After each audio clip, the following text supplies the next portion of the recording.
ইমাম আহমদ বিন হাম্বল রাহিমাহুল্লাহ ছিলেন 10 লক্ষ হাদিসের হাফেজ, এরপরেও জনগণ মেনে নেয়নি। তার পায়ে রশি দিয়ে যেমন কুকুর মারা গেলে রাস্তায় মানুষ টেনে নিয়ে বাইরে ফেলে দেওয়া আছে, ইমাম আহমদ বিন হাম্বল তার যুগে নয়, এখন পর্যন্ত যত মানুষ এসেছে হাদিস শাস্ত্রে সবার চেয়ে বড় পণ্ডিত, এরপরেও জাতি তাকে মেনে নেয়নি, সমাজ তাকে মেনে নেয়নি।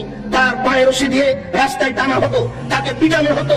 ইমাম আহমদ বিন হাম্বলের মতো মানুষ জাতির কাছে সম্মান পেলেন না।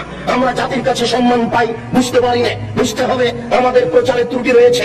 হক বরতিতে যা কালকে বলছিলাম, জাতি কেন সম্মান করে, জাতি কেন মূল্যায়ন করে, কই কেউ তো ইট মারে না, ঢেল মারে না, পাটকেল মারে না, সম্মান সহকারে খেতে দেয়। সেই জন্য তো আপনাকে গতকালকে আমি শোনাচ্ছিলাম যে আখেরি মোনাজাতে আপনি হাত তোলার পূর্বে এইভাবে একটু বলুন, তাহলে বুঝবো আপনি হক কথা বলছেন, বুঝলাম আপনি বড় কাজ করছেন, বুঝলাম আপনি বড় হুজুর, অনেক দূর থেকে এসেছেন, আমেরিকা থেকে এসেছেন, লন্ডন থেকে এসেছেন, সৌদি আরব থেকে এসেছেন। আপনি টুঙ্গির আখেরি মোনাজাতে অংশগ্রহণ করবেন, 1 ঘন্টা আপনি মোনাজাতে থাকবেন, সারা পৃথিবীতে মানুষ টিভি চ্যানেলে আপনার মোনাজাতে অংশগ্রহণ করবে। সেই টুঙ্গি থেকে নিয়ে মতিঝিল পর্যন্ত মানুষ একাকার হয়ে আপনার মোনাজাতে অংশগ্রহণ করবে।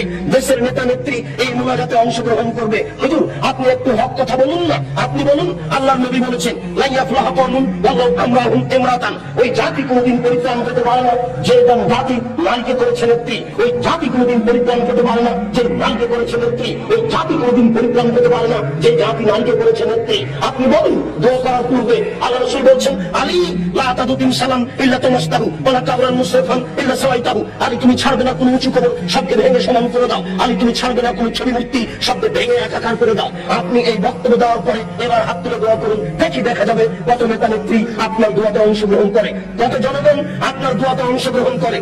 আপনি হাত তুলে দোয়া করার পূর্বে বলুন আল্লাহর নবী বলেছেন মান সাদ্দা ফুলজাতান বানাল্লাহু লাহু বাইতান ফিল জান্নাহ, আল্লাহর নবী বলেছেন সালাত আদায় করার সময়তে দুইজনের মাঝে এই ফাঁকা রয়েছে, এই ফাঁকা বন্ধ করেছে আল্লাহ তার জন্য জান্নাতে ঘর নির্মাণ করেন। আপনি বলুন একটু, এরপরে আপনি হাত তুলে দোয়া শুরু করবেন। বাইতুল মুকাররম হচ্ছে বাংলাদেশের জাতীয় মসজিদ, বাংলাদেশের যারা বড় আলেম তারাই সেখানে খুতবা দেওয়ার অধিকার রাখে।